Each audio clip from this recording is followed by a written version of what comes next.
Hey everyone, this is Pawan Dubey and welcome है। स्वागत है आपका मेरे यूट्यूब चैनल पे। और आज हम डिस्कस करेंगे एमएस वर्ड में इंसर्ट मेन्यू को। तो चलिए शुरू करते हैं। शुरू करने से पहले मैं अपने कुछ टूल्स ऑन कर लेता हूँ ताकि आपको बेटर अंडरस्टैंडिंग डेवलप करवा सकूँ। तो चलिए, एनेबल हो चुका है मेरे टूल्स और हम यहाँ विनवर्ड खोलते हैं। जी हाँ, गुड इवनिंग। जैसे आप देख सकते हैं यहाँ पे मैंने इंट्रोडक्शन इसका दे रखा है। मैंने फाइल टैब करवा रखा है। मैंने होम करवा रखा है पूरे डिटेल में। अब आगे बढ़ेंगे इंसर्ट की तरफ। यहाँ पे बहुत सारे ऑप्शन आ रहे हैं, सभी को डिटेल में समझते हैं और एक एक करके हर एक चीज़ को मैं एक्सप्लेन करूँगा यहाँ पे। और शुरू करते हैं फिर, ठीक है। यहाँ पे इंसर्ट है। देखिए यहाँ पे अगर मैं आपको जूम करके दिखाऊँ तो ये जो एरिया आ रहा है आपके सामने, इस एरिया के नीचे ये जो एरिया है उसमें लिखा पेज। इसका मतलब है इस एरिया में तीनों जो ऑप्शन है वो कहीं ना कहीं पेज से लिंक है। इसका सारा काम पेज पे डिपेंड होगा, ठीक है। सेम आप यहाँ देखोगे तो यहाँ पे टेबल आ रहा है, जो आपके सामने यहाँ पे ये टेबल टेबल आ रहा है। तो ये जो पूरा ऑप्शन होगा वो टेबल के ऊपर डिपेंड करेगा। तो ये जो नीचे के जो भी लिखे हुए हैं, ठीक है, उन्हें रिबन कहते हैं, जैसे आपने मेरे इंट्रोडक्शन में देखा होगा। और ये हिंट प्रदान करते हैं, हिंट देते हैं ताकि इन ऑप्शनों को समझा जा सके किनका यूज़ क्या है, ठीक है। चलिए आगे बढ़ते हैं। पहला आता है कवर पेज। कवर पेज क्या करता है? एक रेडीमेड डिज़ाइन तैयार करता है कि आप कोई भी एक कवर पेज तैयार कर सको। ये रेडीमेड मैं क्यों कह रहा हूँ, क्योंकि ये बना बनाया आता है और इसे बनाने की ज़रूरत नहीं पड़ती, बस आपको इसमें एडिटिंग करना पड़ता है। जैसे मैंने ये ले लिया, देखिए बना बनाया गया पूरा डिज़ाइन। आप इसमें बस अपने हिसाब से आप इसे दे सकते हो, ठीक है।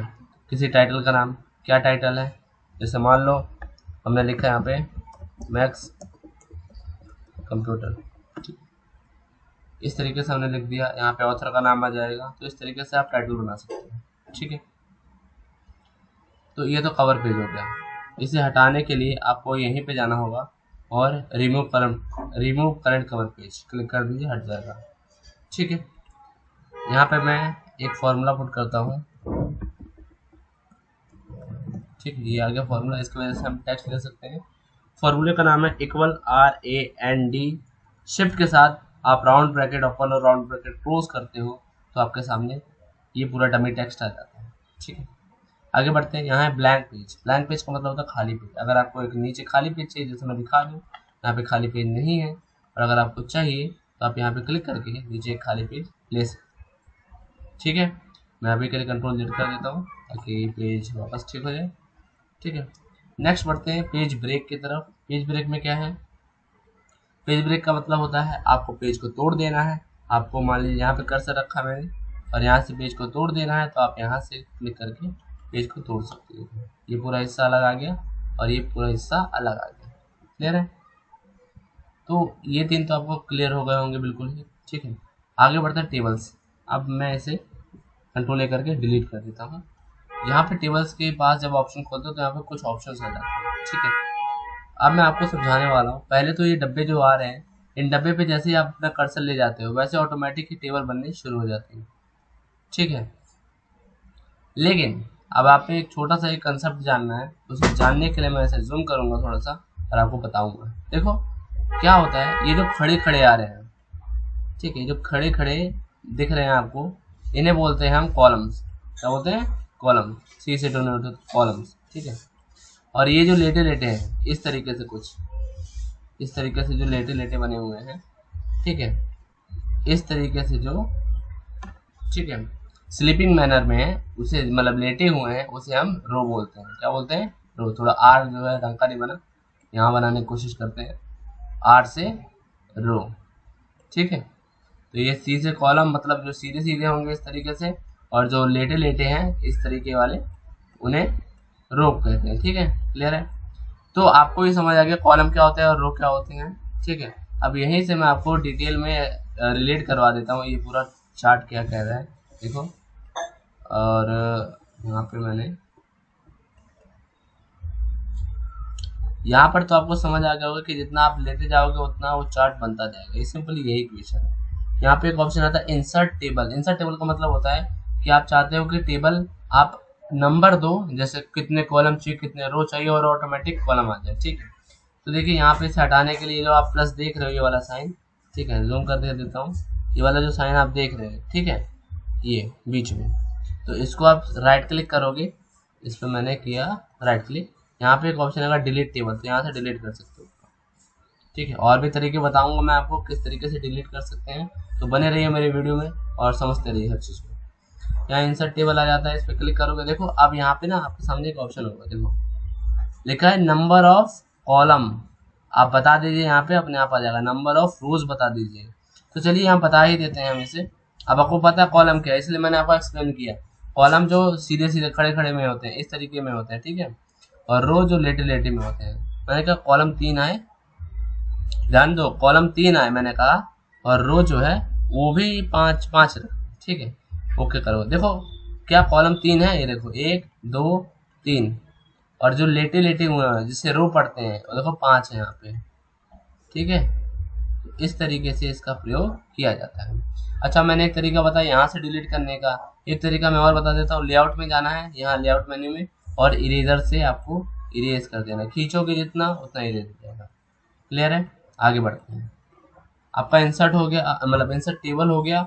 ड्रॉ की बात करते हैं। ड्रॉ टेबल का मतलब होता है कि आप अपने क्लिक करके एक पेंसिल आ जाएगी आपके पास, और आप इसे आसानी से ड्रॉ कर सकते हो without any confusion and without any problem. ठीक है, यहाँ पे मैंने इसको किया, देखो कभी कभार हमें ऐसे भी मतलब टेबल की जरूरत पड़ जाती है कि हमें इस तरीके से टेबल बनाना पड़ता है, तो हम यहाँ बना सकते हो, और आप लिख भी सकते हो इसमें। देखिए मैंने यहाँ पे थोड़ा बहुत कुछ लिख दिया है, ठीक है, ऐसे ही।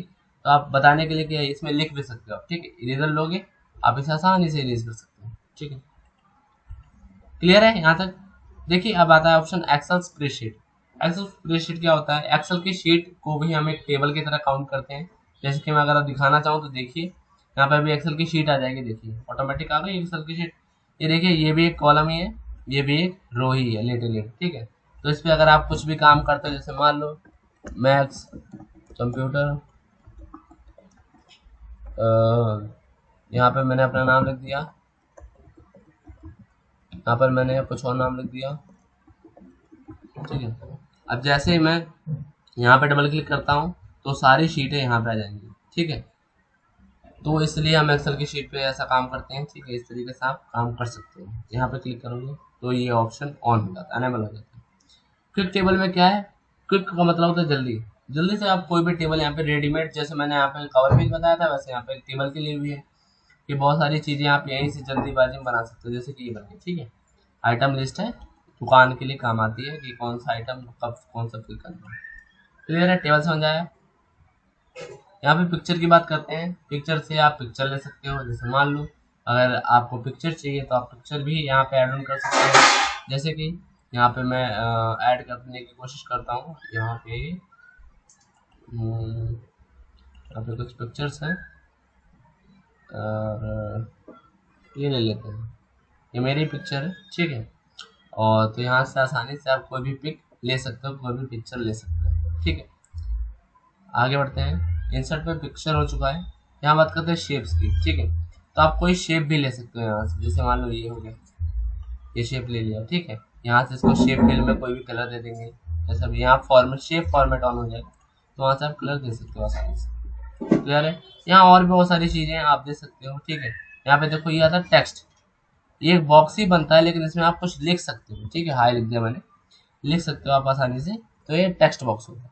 क्लियर है, यहाँ तक समझ आ गया, यहाँ तक समझ आएगा, सॉरी। ये आइकन्स होते हैं, ये आइकन्स 3D, ये क्योंकि ये लेटेस्ट मॉडल का आप सीख रहे हो तो इसलिए यहाँ पे अनेबल होता है। पुराने जो मॉडल है 2013 के वर्जन 2016 के, आई थिंक इनमें भी नहीं होता है ये एक्चुअली आप 2021 मॉडल 21-22 सीख रहे हो तो इसलिए यहाँ पे अनेबल है। स्मार्ट आर्ट के ये बेसिकली क्या होते हैं, आइकन्स देने के लिए होते हैं, 3D मॉडल देने के लिए होते हैं, ठीक है। अलग अलग डिजाइन के 3D इफेक्ट, जैसे कि कीबोर्ड हो गया, सिलेंडर टाइप शेप हो गई, तो शेप देने के लिए इसका इस्तेमाल किया जाता है। स्मार्ट आर्ट की बात कर लेते हैं। इस पिक्चर को पहले हटा देता हूँ, मेरी पिक्चर है, ठीक है, हटा दिया मैंने। और यहाँ पर स्मार्ट आर्ट का प्रयोग करते हैं। अब जैसे किसी भी चीज को अट्रैक्टिव दिखाने के लिए, किसी भी चीज को मतलब एक होता है ना कि अलग लेवल का दिखाने के लिए, जैसे मान लीजिए एग्जांपल देता हूँ, मैंने यहाँ पे थोड़ा सा बड़ा कर लिया और मैं लिखता हूँ 2+2=4, राइट, इक्वल में 4। एक तो ये तरीका होता है लिखने का कि 2+2=4। एक तरीका स्मार्ट आर्ट में जाकर आप ये बहुत सारे मतलब अलग अलग टाइप्स के मिल जाते हैं, आप इनमें से कोई भी चूज करके यहाँ पे डाल सकते हो। अब देखो एक तरीका ये भी होता है कि थोड़ा सा सुंदर दिखाने के लिए इसको इस तरीके से लिखते हैं। तो जो सुंदर दिखाने का तरीका है ना, वही स्मार्ट आर्ट प्रेजेंट करता है। देखो नाम में सब कुछ छुपा होता है, सब कहते हैं नाम में क्या रखा है, नाम में बहुत कुछ रखा होता है, ठीक है, और नाम में ही सब कुछ होता है। देखो अब अच्छा लग रहा है, और देखो और 3D इफेक्ट देखो इस तरीके से, ये देखो ये। तो अब मुझे बताइए ये ज्यादा बेटर लग रहा है या ये ज्यादा बेटर लग रहा है? तो दैट्स कॉल, आप ये कह सकते हो कि अट्रैक्टिव दिखाने के लिए इनका प्रयोग किया जाता है, अट्रैक्टिव लुक देने के लिए स्मार्ट आर्ट का प्रयोग किया जाता है। क्लियर है? नेक्स्ट बढ़ते हैं चार्ट की तरफ। चार्ट आपने बचपन में भी किया होगा और उम्मीद है आप जो 10th क्लास 9th क्लास के बच्चे हैं जो मैथ ले रहे हैं आगे भी, वो आगे तो करते ही रहेंगे। चार्ट बेसिकली एक रिप्रेजेंटेशन होता है, ठीक है, किसी भी डाटा का ग्राफिकली आप उसे रिप्रेजेंट करते हो, मैथ्स में आपने किया हुआ है, ठीक है। यहाँ पे कॉलम, लाइन, अब यहाँ पे मैं थोड़ा जूम करके अच्छे से दिखाऊं तो ये जो आप देख रहे हो ना, ये अलग अलग टाइप्स है। ये जो अलग अलग आप देख रहे हो ये पूरा ये अलग अलग टाइप है। हिस्टोग्राम तो आपने पढ़ा ही होगा, जी हाँ बिल्कुल, 10वीं में हम पढ़ कर आए हैं, ठीक है, हम मतलब आप भी पढ़ के आए हो। कॉलम भी आप चार्ट करते ही हो, ठीक है। और पाई जो होता है, पाई भी आपने कहीं ना कहीं ज्योग्राफी की बुकों में या फिर इस तरीके से देखो, ऐसे आपने देखा ही होगा, सर्कल पॉपुलेशन जनसंख्या वाली जो ग्राफ रिप्रेजेंटेशन होता है उसमें आपने बिल्कुल ये देखा है, ठीक है। तो इस तरीके से मान लीजिए मैंने इसे सिलेक्ट किया और ओके कर दिया और यहाँ पर एक चार्ट बनकर आ गया, ठीक है। ऊपर लिखा है सेल्स, एक्सेल की शीट भी आ जाती है। इस शीट में जो भी आप डाटा मैनेज करोगे वो डाटा इस हिसाब से मैनेज होगा। देखिए यहाँ पे लिखा है first quarter, second quarter, third quarter and fourth quarter. ध्यान से अगर चार्ट की तरफ देखोगे तो नीचे भी लिखा है first quarter, second quarter, third quarter और फोर्थ क्वार्टर। बगल में यहाँ देखोगे तो यहाँ पाओगे कि कुछ कलर से भी किया गया है। फर्स्ट क्वार्टर का ब्लू है और यहाँ देखो ब्लू का पोर्शन कितना ज्यादा है, राइट। यहाँ पे देखो सेकंड क्वार्टर है, सेकंड क्वार्टर का देखो पोर्शन इतना है, ठीक है, यानी कि ये बता रहा है कितना ज्यादा है। तो फर्स्ट क्वार्टर में क्यों ज्यादा है देखते हैं जरा, क्योंकि यहाँ पर अगर आप देखोगे तो फर्स्ट क्वार्टर की क्वांटिटी भी तो ज्यादा है, ये देखो इन सब से ज्यादा है, 8.2 है और किसी की भी 8.2 नहीं है। अब यहीं पर मैं इसे लोवेस्ट कर देता हूँ, मैं कर देता हूँ 1। दैट मीन्स अगर आप यहाँ देखते हो तो देखो अब जो है, ध्यान से देखो इसे, या फिर मैं सर्कल ही लगा देता हूँ इसके पीछे, देखो अब जरा देखो, ठीक है। अब इसकी क्वांटिटी किस तरीके से घट गई और इसकी बढ़ गई। कौन सा है? ऑरेंज वाला। ऑरेंज वाला किस में है? सेकंड वाले क्वार्टर में। देखते हैं सेकंड वाला क्वार्टर क्या है। जी हाँ, हाईएस्ट है, 3.2 है। तो इस तरीके से आप एक्सेल की शीट के साथ छेड़खानी करके अपने डाटा को भी बदल सकते हैं। क्लियर है? यहाँ पे आप परसेंटेज लगा सकते हो, देखो यहाँ पे इस वाले डिजाइन पे जहाँ मेरा कर्सर है, ठीक है। आगे बढ़ते हैं। इसी तरीके से बुक्स बनती हैं, ज्यादा तामझाम नहीं होता उन सब में, ठीक है। चार्ट हो चुका है। नेक्स्ट स्क्रीनशॉट, अगर आपको स्क्रीनशॉट लेना है आप स्क्रीनशॉट ले सकते हो। मेरे वॉलपेपर आ चुका है और यहाँ पे मैं जितना ट्रैक करूंगा एरिया उतना वो स्क्रीनशॉट के रूप में आ जाएगा। क्लियर है? तो देखिए guys, viewers, subscriber, my subscriber और जो भी है जिन्होंने मुझे सब्सक्राइब नहीं किया, कोई बात नहीं, आप भी देखिए इसको और सीखिए और भारत को एक डिजिटल वे में ले जाइए, ठीक है। और ये मेरी क्लास आज यहाँ पर खत्म होती है। ऐसा नहीं है कि इंसर्ट पूरा खत्म हो चुका है, इंसर्ट का आधा हिस्सा हो चुका है, आधा हिस्सा हम नेक्स्ट वीडियो में कवर करेंगे। और बहुत बहुत धन्यवाद आप सभी का, आप सभी ने जो प्यार दिखाया है मेरी वीडियो की तरफ, जो लाइक सब्सक्राइब किया है उसके लिए बहुत बहुत धन्यवाद। आगे भी मैं ऐसे ही वीडियो लाता रहूँगा। धन्यवाद।